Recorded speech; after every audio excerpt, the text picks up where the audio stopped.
అఖిల భారతీయ civil సర్వీసుల పరీక్ష ఫలితాలు రిలీజ్ అయ్యాయి. మొదటి 100 ర్యాంకుల్లో 3 తెలుగు వాళ్ళు చోటు దక్కించుకున్నారు. మిగిలిన వారిలో చాలా మంది నార్త్ ఇండియా నుంచి ఉన్నారు. తెలుగు వాళ్లలో కూడా చాలా మంది మంచి ర్యాంకులు సొంతం చేసుకున్నారు.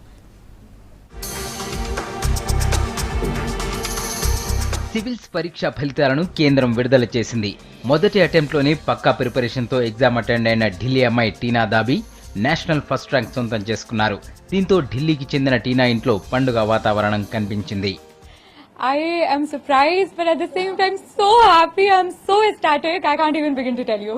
Well, I did believe that I would make it to the list, but being number 1, this is something of dreams. Similar to success, I think it's a lot of hard work. It's a lot of patience and being blessed with a very hardworking mother.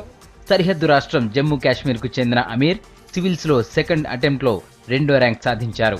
ఇన్నాళ్లు పడిన కష్టానికి తగిన ప్రతిఫలం దక్కిందని అమీర్ హ్యాపీగా feel అయ్యారు.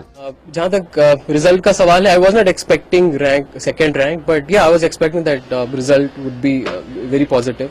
I was expecting probably maybe 100, but I was not expecting rank 2. Motivation सबसे बड़ी inspiration मेरे ग्रैंडफादर रहे हैं. उन्होंने मुझे काफी मोटिवेट किया. इससे पहले भी चाहे IIT का एग्जाम हो या मेरी बाकी स्टडीज भी हो, तो उनको देखकर, उनकी लाइफ को देखकर भी मैं काफी हद तक इंस्पायर हुआ हूँ. और मेरे ख्याल से अभी भी वो मेरे लिए सबसे बड़ी इंस्पिरेशन है. ఢిల్లీకి చెందిన జస్మిత్ సింగ్ సంధు 3వ ర్యాంక్ సాధించారు.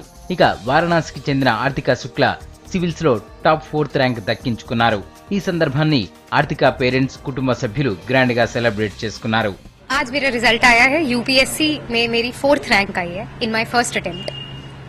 बहुत अच्छी रही, बुरी भी रही, सबकी तरह उतार चढ़ाव दोनों रहे. मैं डॉक्टर बन रही थी. एक टाइम आया लाइफ में जब मैंने अपनी एमडी से रिजाइन किया, जब मैं it was the most difficult part. और उस टाइम पे ये इम्पोर्टेंट डिसीजन लेना पड़ा कि लाइफ में क्या बनना है, क्या चाहिए, किस में दिल लगता है, किस में मेहनत करनी है. और तब मैंने ये डिसाइड किया कि मुझे एडमिनिस्ट्रेटिव सर्विसेज में, सिविल सर्विसेज में आना है. తెలుగు రాష్ట్రాలకు చెందిన వాళ్లు కూడా మంచి ర్యాంకులు సాధించిన జాబితాలో ఉన్నారు. టాప్ 100 లో పశ్చిమ గోదావరి జిల్లాకు చెందిన చేకూరి కీర్తి 14వ ర్యాంక్ సాధించారు. కర్నూలుకు చెందిన వల్లూరి క్రాంతి 65వ ర్యాంక్, అనంతపురం జిల్లాకు చెందిన ప్రావీణ్య 82వ ర్యాంక్, సిహెచ్ రామకృష్ణ 84వ ర్యాంక్ సొంతం చేసుకున్నారు.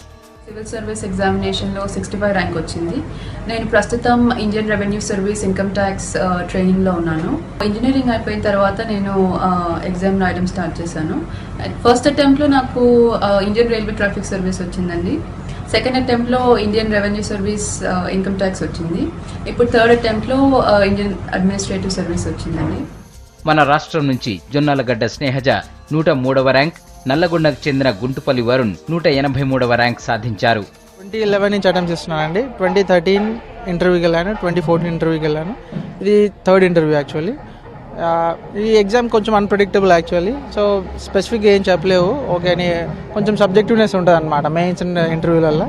So an element of luck కూడా ఇన్వాల్వ్ అయి ఉంటుంది. So I hope hard work, నీకు ఎంత హార్డ్ వర్క్ చేస్తే నీకు కొంచెం లక్ కూడా తోడు ఉండాలి. సో ఫైనల్లీ ఈసారి నాకు లక్ కలిసింది. సివిల్స్ పరీక్షల్లో కీలకమైన సీశాట్లో ఈ ఏడాది మారిన నిబంధనలే తెలుగు విద్యార్థులకు మేలు చేశాయని ఎక్స్పర్ట్స్ చెబుతున్నారు. ఈ కారణంతోనే గతం కంటే ఈసారి తెలుగు రాష్ట్రాల అభ్యర్థులు మంచి ఫలితాలు సాధించగలిగారని అంచనా వేస్తున్నారు.